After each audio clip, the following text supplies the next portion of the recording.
every modular synthesizer requires some kind of sound source as the starting point of a signal chain. In virtually every modular synth or any other synthesizer, whether it's a keyboard or a soft synth, you will always find something called an oscillator. It's called an oscillator because it generates a steady, repeatedly oscillating voltage, which results in a stable, audible pitch. In this system, we have two identical oscillators on the left here, the System80 820. Using the first oscillator, we have the output of the oscillator patched directly into a VCA, as mentioned in the last video, and that output of the VCA is patched to our camera audio input.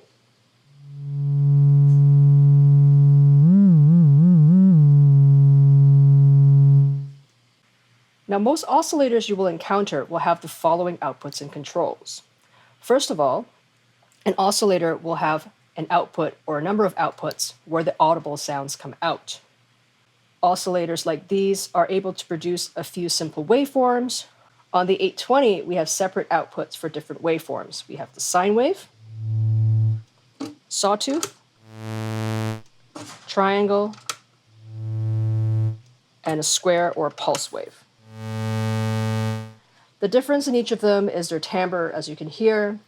A sine wave has a very soft, pure tone, like a whistle or a flute, while a sawtooth or a square wave sounds a lot buzzier.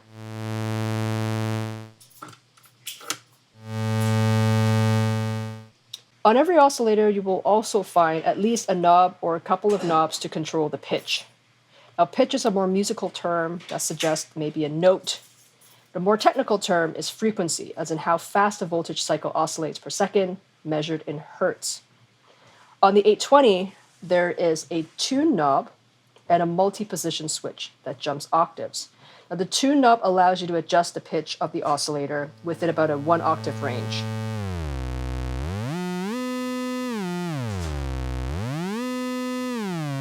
While the octave knob, the octave switch, jumps the oscillator by octaves.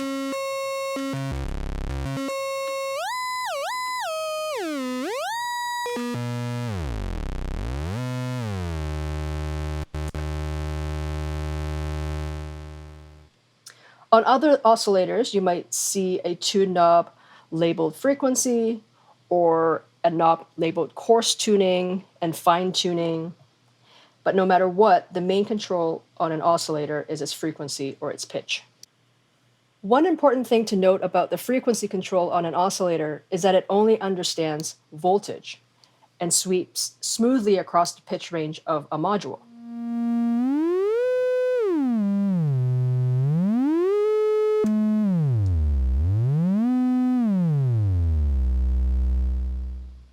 So for an oscillator to move in musical note steps, we need to supply it with a signal from a sequencer or a keyboard that goes into a pitch control input. On the 820 oscillator, that input is labeled KYBD, or keyboard.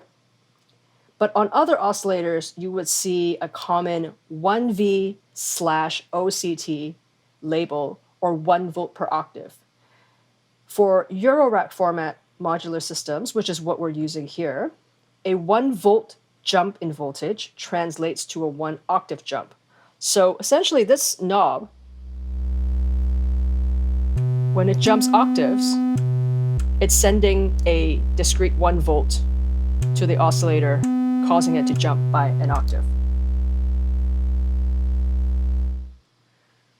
So to quickly demonstrate how an oscillator plays a musically familiar sequence of notes, we're going to connect a sequencer here, the voltage output of the sequencer, into the keyboard input of the oscillator.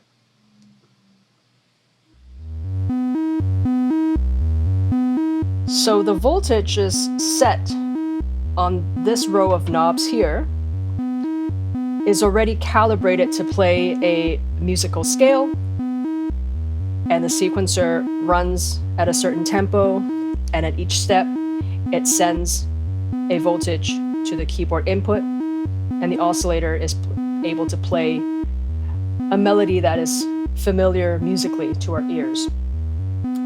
In this case, The knobs on the oscillators sets the overall frequency of the oscillator, kind of like a smooth transposition knob.